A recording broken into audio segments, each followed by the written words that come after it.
Votre portable, toujours pas? Je vais aller demander à votre maman si on n'aurait pas trouvé votre téléphone. Le portable de votre fils, vous savez où il a pu le dissimuler? Parce que sinon, on va fouiller, bien sûr, votre maison, mais on va le trouver. On va essayer de... Le fils ne sait pas où est son portable, sa mère non plus. Curieusement, personne ne sait où se trouve le téléphone. Tu nous as dit qu'il était en réparation. Non, il est mort. Tu nous avais dit ça tout à l'heure. T'as changé maintenant.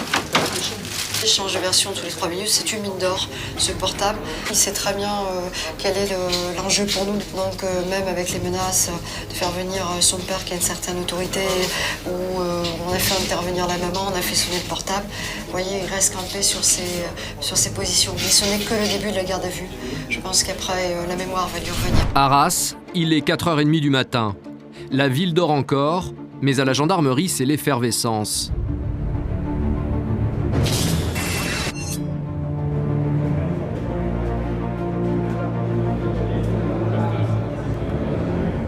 « 120 gendarmes sont sur le pied de guerre.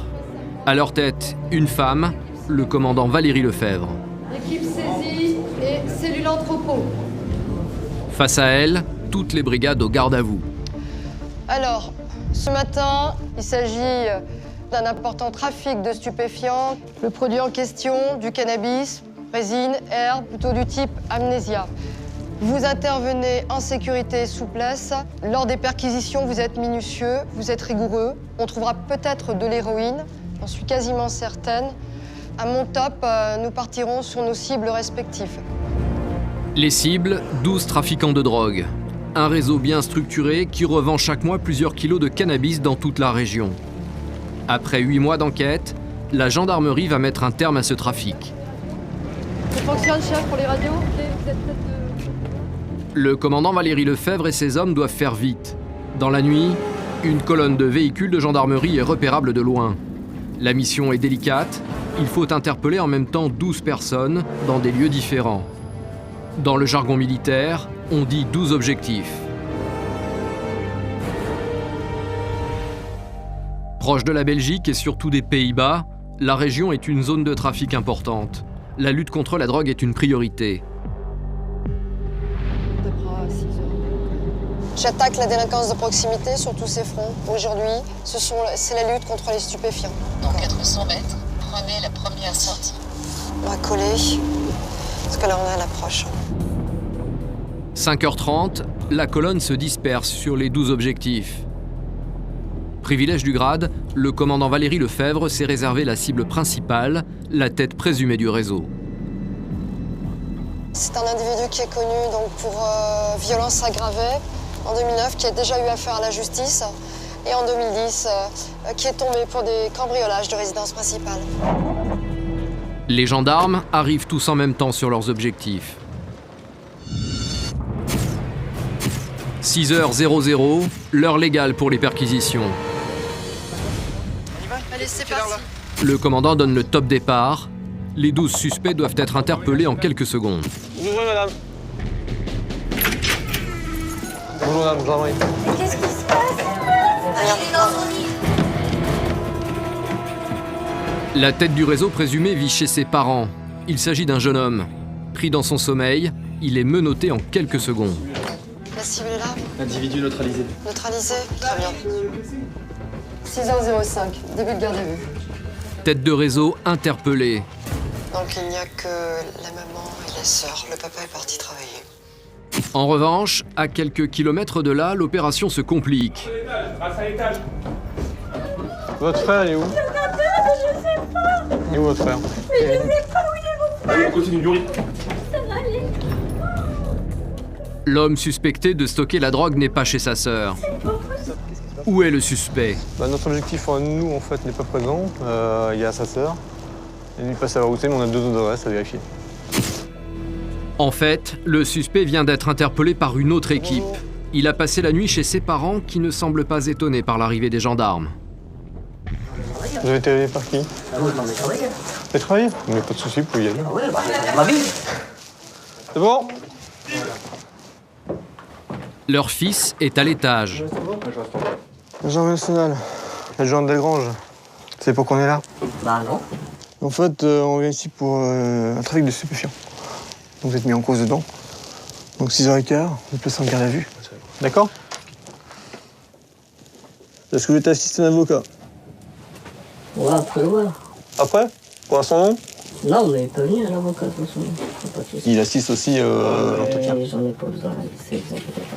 Bah, si vous n'avez pas besoin, je le prends pas. Si vous avez besoin, je le prends. Mais si, bah, parce que je sais très bien ce que ça me fait sortir un petit peu de votre cellule, c'est tout. Voilà pourquoi je le prends, il me sert qu'à ça. Le jeune homme est soupçonné d'être ce que les gendarmes appellent une nourrice, celui qui cache la drogue. Les enquêteurs vont-ils trouver des produits stupéfiants? Et qu'est-ce qu'un bon garçon comme toi est parti faire notre... Mais les gendarmes ne veulent pas seulement trouver de la drogue, ils cherchent aussi les répertoires téléphoniques et l'argent gagné grâce au trafic. Grâce à une disposition légale nouvelle, tout matériel qui a pu être acheté avec l'argent de la drogue est saisi. Autoradio, hi-fi, vidéo et même la voiture du suspect, tout est emporté. Les suspects devront justifier leur provenance. Pour l'instant, la drogue reste introuvable, mais une porte dérobée intrigue l'adjudant. C'est quoi là-dedans? C'est un grenier. Tu s'ouvres d'habitude? Non, moi je l'ouvre pas. Dedans, il y a des araignées. Ouh! Donc vous voyez.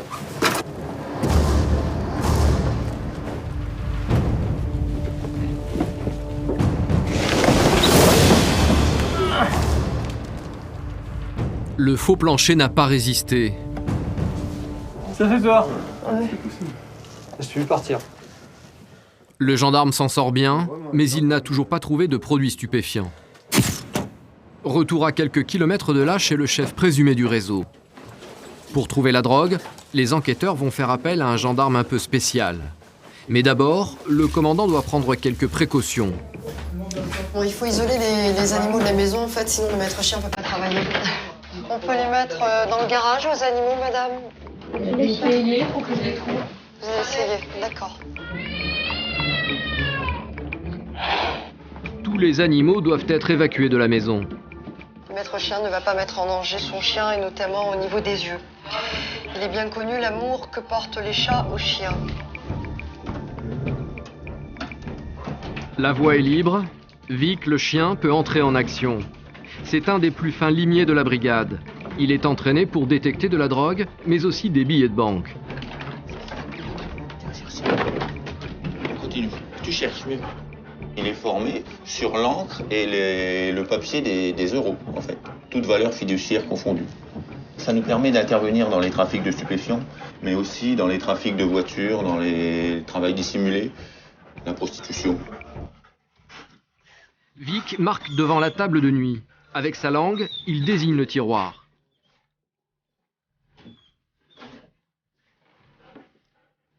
Pourquoi? Comment? OPJ. C'est aux OPJ, aux officiers de police judiciaire, de prendre le relais. Mais là encore, la cache ne renferme qu'un maigre butin. 205 €. Donc, alors 205 €. Peut-être l'argent de la drogue? Mais ce que les gendarmes veulent trouver en priorité, c'est le téléphone portable du suspect. Votre portable, toujours pas? Je vais aller demander à votre maman si on n'aurait pas trouvé votre téléphone. Le portable de votre fils, vous savez où il a pu le dissimuler?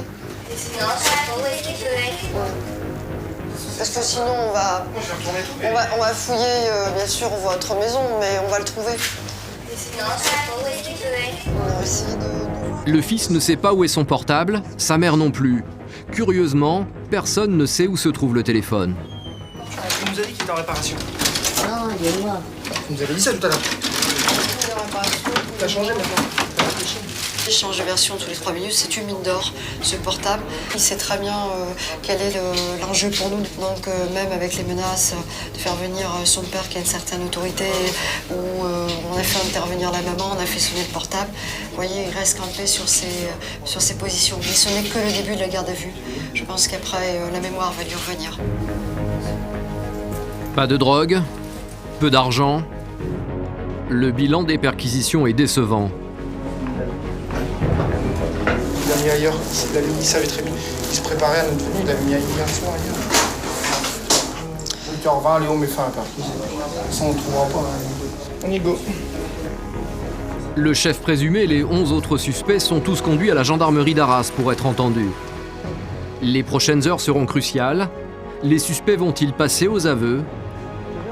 Ils seront interrogés dans quelques instants. À tout à l'heure.